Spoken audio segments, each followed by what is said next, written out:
Booyah, ladies and gentlemen, we are almost at the end of 2020, so why don't we cap things off on the Metal Meltdown with one last vinyl update. But before we get into that, I want to quickly remind you that I will be hosting a live Christmas and holiday party right here on the Metal Meltdown on December 30th at approximately 4 p.m. Pacific Standard Time, 7 p.m. Eastern Standard Time. We're gonna drink, we're gonna ramble, we're gonna shoot the shit, we're gonna play a bunch of stupid party games with the help of my special guest and co-host for the evening, Mustafa Mian, the host of the Moving Mouths podcast. So pop on by, say hello, bring whatever holiday spirit and holiday booze you have left, and join the motherfucking party.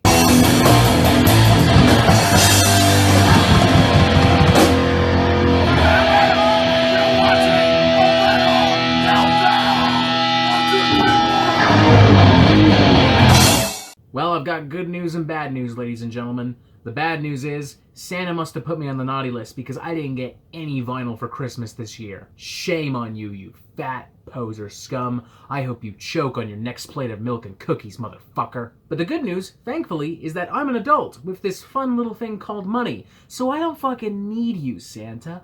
Fuck you, stay up there in the North Pole. I can get vinyl all by myself and there's fucking nothing you can do to stop me, bitch! We'll be specifically looking at the last 3 months, October, November, and December, and I will be talking about each of these albums in the order of which I received them. The first of these is When I Die Will I Get Better from Svalbard. Love this thing. This was one of my favorite albums of the year. I love its unique fusion of post-hardcore, alternative metal, and black metal. I love how emotionally poignant and striking it is. I love how transparent it is. I love the lyrics about abuse and sexism and mental illness and mental health and perseverance. This is an album I connected with emotionally big time, partially because a lot of the stuff described on this album is stuff I've dealt with in my family, primarily with my sister, who, may I add, side note, is no longer a patient of Toronto General Hospital, and I'm so fucking proud of her, so everyone say congratulations in the comments right fucking now. Love this particular variant from Translation Lost Records as well. It looks like a fucking creamsicle, and I love me some fucking creamsicle. Holy fuck, I want a creamsicle now. It's harrowing, it's moving, it's evocative. Even if you don't connect with what the album is talking about per se, it is still loaded with great riffs, great melodies, great atmosphere, great production, great musicianship. Just a fucking great record. I put it in my top 10 for a fucking reason, goddammit. Next up for me, Enlightened in Eternity from Spirit Adrift. Pretty happy to have this one on vinyl as well.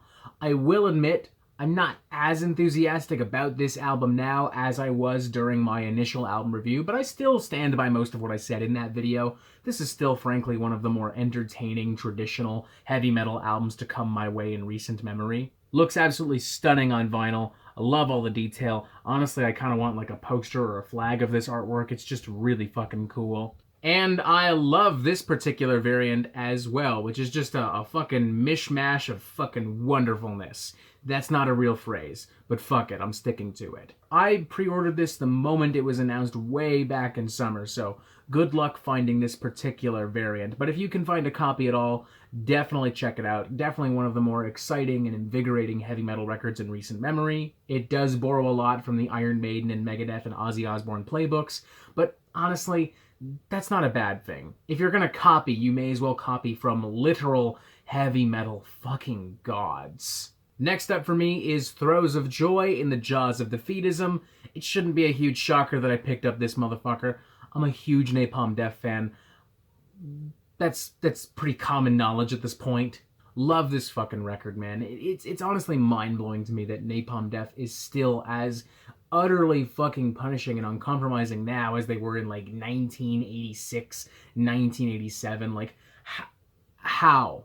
How? I mean, thank God, but fucking how? Love this particular green mucus swirl fucking variant here, an exclusive one courtesy of the fine folks at Revolver Magazine. And kind of feeling the crap out of this Napalm Death poster as well. I do have some others from like Apex Predator and the Coded Slurs compilation record, but they're not quite as pretty as this. And super good news, that was not the only Napalm Death vinyl to arrive at my doorstep, as these little beauties right here finally arrived. I've been waiting for these for fucking months. This was part of a very special reissue campaign the band did way back in the spring. Specifically, the albums are Smear Campaign Time Waits for No Slave and their criminally underrated 2013 magnum opus Utilitarian. Not just one of their finest records, but, truth be told, my official introduction to Napalm Death. The batshit insane schizophrenic saxophone on Everyday Pox and the howling anthemic cleans of The Wolf I Feed send chills down my fucking spine still to this day. I literally ordered them in April, and I was supposed to get them in fucking September. Now here we are in fucking December, and I only now have my fucking hands on these. What the fuck? And to be brutally honest, they didn't even arrive in the best condition. Like, look at the corners of Time Waits for No Slave here. Look at that. Look at that. Did someone beat this with a baseball bat? Even my poor baby Utilitarian here. Look at that. Look at that huge bend. Did someone yeet this like Captain America's shield? Like, what the fuck is this? Not your best work, USPS. Not your best work one bit. But hey, at least the records themselves sound fantastic. All of them come on this nice red variant exclusive to Decibel magazine. Side note, they were also offering Apex Predator Easy Meat. I opted out, but only because I, frankly, have my own copy already. One that I wouldn't dream of replacing with another variant, even if it meant curing cancer, because we've got Shane Embre's autograph here, and way over here in the corner, you might not be able to see it, but that is Tony Foresta's autograph from Municipal Waste and Iron Regan. That happened when I saw Iron Regan opening for Napalm Death and Voivod at the Opera House in 2015, and I literally just handed a stack of records to Tony, and I had forgotten that not all of them were Iron Regan records. Now, in theory, we should be talking about these very special picture disc LPs from Baroness, but as execution would have it, we've already talked about these very special picture disc LPs in a previous video, so I will simply redirect you to that video in the description of this video. So with that in mind, we're simply going to move on to A Romance with Violence, the third studio album from Wayfarer, and yet another album that was included in my top 10 best metal albums of 2020 video. I love this album. Musically, it's the best black metal album of the year, in my humble opinion, and as far as the presentation, the production, the concept is concerned, it's one of the most unique things I think I've heard from the genre in a long, long time. I mean, the environment is unlike anything we've seen in black metal. Instead of snowy mountaintops and ice-cold Norwegian forests, we're going to the Wild West. We're going to the desert. We're going to the Great Plains. We're dealing with heroes of gunslingers as opposed to stories of Satanists, neo-Nazis, and Vikings. And the damn thing looks stunning. Love the gold foil on both sides of the album. It makes everything pop out with such beautiful contrast. Very slick, very cool, very authentic. No special variant for this album, but honestly, it doesn't need it. Doesn't need it one fucking bit. And that brings us to our final album. I literally picked this up right before Christmas. Visions of Bodies Being Burned from Clipping, the latest studio album from this experimental and industrial hip-hop crew featuring Daveed Diggs, which I'm now realizing I am technically holding upside down. Not that it really makes a huge difference, it's really just the writing on the side.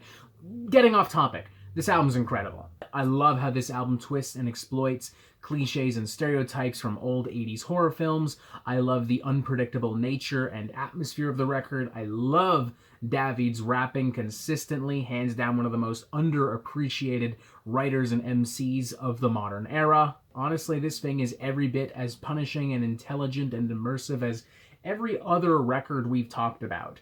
Arguably heavier in some aspects, definitely scarier at the very least. The track Say the Name, in particular, one of the best fucking songs of 2020. End of story. If you disagree, it's simply because you haven't heard it. Fucking love this variant as well. How fucking awesome is that? It's like staring into the sun.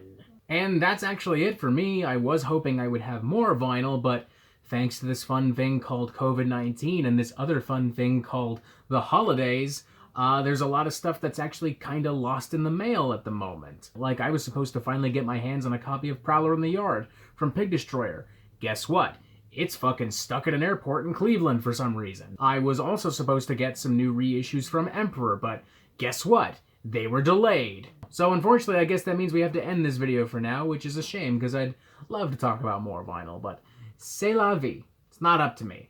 It's not even really up to the mailman at this point. Those records are in the hands of fucking God. Let me know what vinyl you've been picking up as of late and what I should be on the lookout for in the near future. Press this button right here for updates on the Metal Meltdown fucking immediately, and you have yourself a fantastic fucking day.